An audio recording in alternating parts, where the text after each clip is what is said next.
Hello everybody, welcome back to KDP A to Z. Now a couple of weeks ago I showed you some really good niches for activity books. As you can see, activity books do make a lot of money every month. They're a very good niche to go into. Today I want to talk to you about how to make dot-to-dot activity pages. Now dot-to-dot activity books on their own are making an awful lot of money if you can get the right niche for it. But if you're going to be making a kids activity book, dot-to-dot is an essential part of activity books for children. So I'm going to show you exactly how to make them. This is the kind of thing that I go into a lot of detail in on my channel. So if you are interested in this sort of thing, I would recommend subscribing. Now, the first thing to do when you're making a dot-to-dot puzzle is to find a great image. And my favourite website for this is pixabay.com, which is going to show you some really good free images. So I've just typed in unicorn here, and I really like this one. There's lots of really good images here. Nice bold lines, great for kids. So I'm just going to download that. We're going to download the biggest version of it so it's nice and big. Okay, now if you want to make a donation to them, that's great, but you don't have to do that. And we're just going to open that file. There it is. Didn't have to pay anything. I don't have to attribute anybody on this on Pixabay. Now I'm going to go across to Adobe Illustrator here. And I'm just going to place that file on the page. Okay. Now, Adobe Illustrator and InDesign are very similar, so if you have either of them, you can do the same sort of thing. Now, you're going to notice on the right-hand side of my window here, I've got a couple of little windows open. These are some of the tools that I've got to use on Adobe Illustrator. If you don't have these in your field of view on your Adobe Illustrator, you just go onto Window and you click on the ones that you want. So if, for example, you wanted the brushes window open, you just go onto Window and click Brushes, and that'll take you to that. Okay. Now the one I want here is this particular one, and I'm just going to embed this image here. So we just click on embed. The other way you can find these functions, if you're not sure, you just go onto the search window in this top right hand corner. And the next thing I need to do with this image is I need to do an image trace. Now I don't particularly need the colors, so I'm just going to do it in shades of grey. Okay, and that's come out perfectly. So the next thing I need to do is expand. And then I'm going to ungroup all of that, okay, because I only particularly want this unicorn one to be working on at the moment. So now that's all ungrouped, I'm just going to remove this background. So I'm just going to delete that. And then I'm just going to select just that unicorn on its own. So I'm just going to go to the specific select tool. Just going to collect all of those, and I'm just going to group them. And now I'm just going to move this one out of the way. And then I'm just going to select all of these bits, and I'm just going to delete all of those. Okay, so now I've got this one. I'm just going to go back onto the main select tool there, and I'm going to just make that a little bit bigger.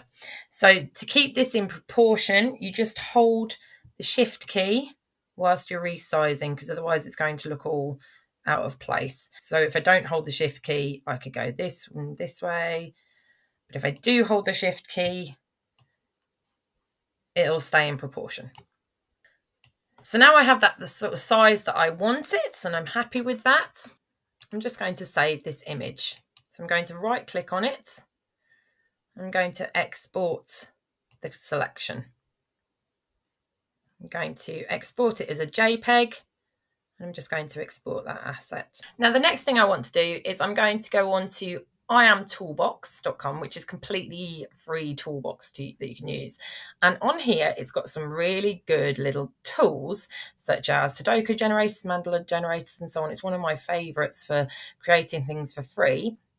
But the one I want to go on is picture dot-to-dot. I'm just going to load up my image that I just saved.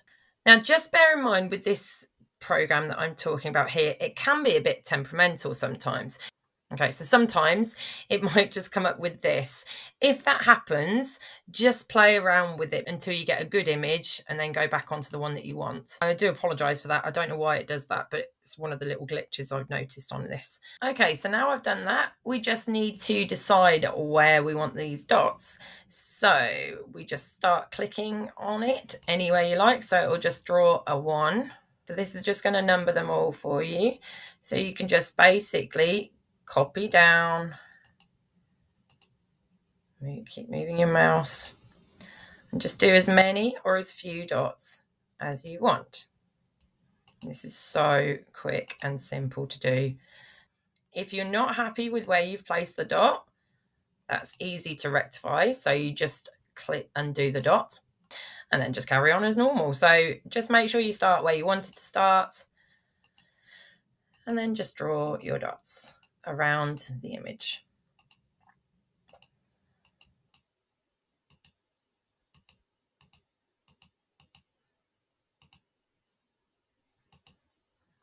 Okay, so once you're happy with where all your dots are, you can decide whether to hide the image or not. So if you're happy with how those dots are, that's all good. So let's just hide the image, and now we're just going to download that. Now we're going to go back along to the AI version that we left before, and we're just going to place that download onto here. Now again, we're just going to embed that, and we're going to image trace it. I'm just going to go with shades of grey again. You'll see the reason why I'm embedding this and image tracing it in a moment. So now we've got that. I'm just going to zoom out a moment here. To zoom out, it's quite easy. You just press the Control and the minus key.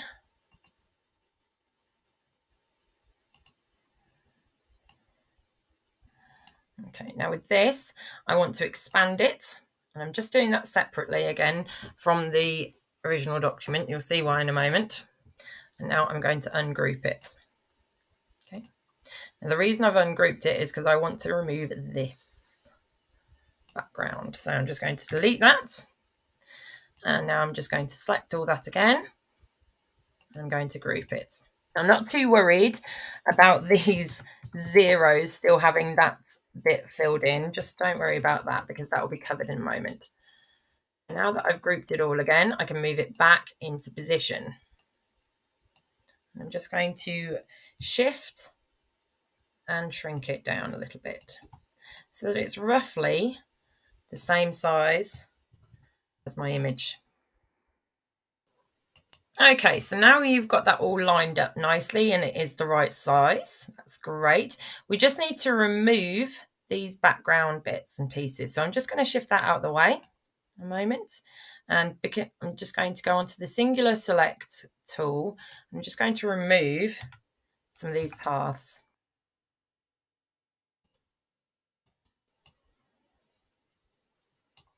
Now I'll put the dots back into position. And there you have it. Simple as that. Now you can obviously go into more detail. You can be a bit more careful on your dots if you want to. We can always resize everything. You can ungroup it all and resize whatever you want. But that is just a very quick and easy way to make dot-to-dot pages. I do hope you've enjoyed this video. If you have, please like the video and subscribe to my channel. I'll see you next time. Bye.